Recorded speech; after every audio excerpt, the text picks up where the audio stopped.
सूरज लगभग 8 वर्ष का बेहद ही दुर्बल बालक था। उसका पारिवारिक व्यवसाय लकड़ी काटना और उन्हें बाजार में बेचना था। एक दिन सूरज यमुना के किनारे लकड़ियां काट रहा था। एक पेड़ की सूखी टहनियां यमुना नदी की ओर झुकी हुई थी।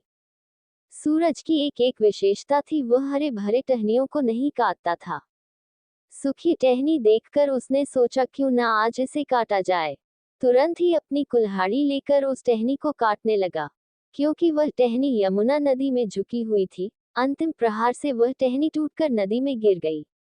उस टहनी को बचाने के प्रयास में सूरज यमुना नदी में गिर गया। यमुना नदी की धारा तीव्र थी क्योंकि उस समय बरसात का मौसम था। वह अनेकों प्रयास के बावजूद भी उस धारा में बहने से ना बच सका। काफी देर मशक्कत के बावजूद भी सफल नहीं हो सका और धारा में बहता चला गया।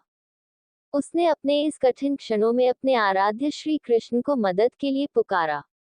इससे पहले उसने कृष्ण को कभी अपने निजी हितों के लिए नहीं पुकारा था। श्री कृष्ण अपने भक्त की पुकार सुनते ही वहां उपस्थित हुए। कृष्ण जी ने देखा सूरज बेहोश और अचेत अवस्था में है। उन्होंने सूरज को किनारे सकुशल लाकर लिटाया।